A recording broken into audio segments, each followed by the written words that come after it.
Alors bonjour mesdames et messieurs, distingués conférenciers. Je me présente Michel Archambault de la Chaire de tourisme Transat à l'École des sciences de la gestion de l'UQAM. C'est notre premier gueuleton touristique de l'année et pour ce faire, nous recevons de distingués conférenciers qui vont sans doute nous brosser un portrait qui pourrait nous interpeller, que ce soit comme professionnel de l'organisation de congrès, que ce soit comme hôtelier ou que ce soit comme acteur de l'industrie touristique, comme consultant ou comme responsable de la destination. Voici le déroulement, comment ça va se dérouler. Dans un premier temps, nos conférenciers vont s'adresser à vous. Par ordre, M. Rod Cameron va être le premier qui va s'adresser en langue anglaise. M. Roger Tondeur va par la suite suivre M. Cameron en français. S'il est plus à l'aise, il pourrait utiliser quelques phrases en anglais également. Et Marc Tremblay va venir commenter la thématique, mais surtout sur chacun de nos invités. D'abord, M. Cameron, qui est le président exécutif de l'Association internationale des villes de congrès basée à Bruxelles. Il est également le président de, appelons ça une association, mais des villes, des centres de congrès du Canada. C'est une personne qui a œuvré dans l'industrie depuis plus de 30 ans et qui a eu l'occasion de prononcer quelques 300 conférences à travers le monde. Alors, il peut dégager une perspective mondiale parce qu'il est le directeur exécutif de l'Association internationale des centres de congrès qui est basée à Bruxelles. Mais également, ce qui peut être intéressant, c'est d'essayer de voir à partir d'une perspective mondiale de quelle façon des éléments structurants peuvent être intéressants pour le marché canadien. Et je vais laisser le marché montréalais à notre ami Marc Tremblay. Alors, M. Cameron est basé à Vancouver, mais il voyage évidemment à travers le monde. Et il sera suivi de M. Roger Tondeur, qui est le président fondateur de MCI, basé à Genève. Basé à Genève, mais très peu, il travaille très peu à Genève. Il se promène, c'est un globe-trotteur qui a fait, je pense, cette année 3 fois le tour du monde. C'est un des PCO les plus importants au niveau mondial. Il a des bureaux dans plus de 25 pays. MCI a dans 25 pays, un chiffre d'affaires de plus de 400 millions de dollars, avec près de 800 employés à plein temps qui travaillent pour son organisation. Il est, en plus d'avoir des bureaux, il est présent dans une vingtaine d'autres pays dans le monde.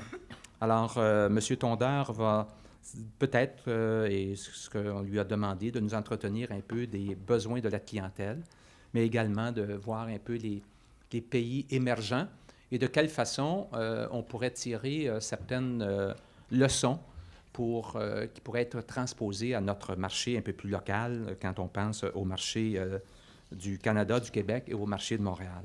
Enfin, Marc Tremblay va prendre la parole. Marc a une longue expérience de l'industrie du tourisme et du loisir, tant avec Mont-Saint-Sauveur International qu'avec Mont-Tremblant, lorsque Intrawest a acheté le Mont-Tremblant.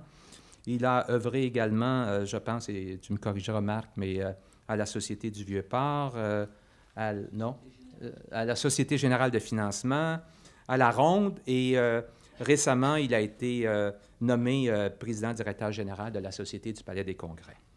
Alors, j'invite sans plus tarder M. Rod Cameron à vous adresser la parole. Rod? Merci, Michel, et bonjour. I've now exhausted my entire French vocabulary. Thought I would get it over with at the beginning. In the interest of efficiency, I will be delivering exclusively in English because none of us have enough time for me to do it the alternative way. I'm delighted to be here today and want to begin just by saying that we're all working in what is truly an international industry, and that means that a great deal of what I will be talking about today is from the point of view of the international perspective, but I think it helps any destination, most certainly one that has been as successful in the international market as Montreal has, to look at the industry in that broad international context. It's simply not possible for any of us to operate in isolation anymore because the industry just doesn't work that way. So some of what I'll be talking about will be from the perspective of AIPC. It is the International Association of Congress Centers. We have 163 member centers in 52 different countries around the world. And that gives a very broad perspective of what's going on in the industry. And if there has ever been a time when there's been a tremendous amount of variability in terms of what's going on in the industry, it's certainly been the last 2 or 3 years. Partly to do with the recession and the effects of that, as the title here suggests, but probably more to do with the fact that the recession actually drove change in many respects within the industry. Change that was already taking place, but was being accelerated by what was going on in the surrounding economy and how a lot of governments and corporations were responding to that. If you look at the world as a whole and the various countries engaged in this business of meetings and conventions, you would have seen a tremendous amount of variability, largely based on what was going on with the underlying economy.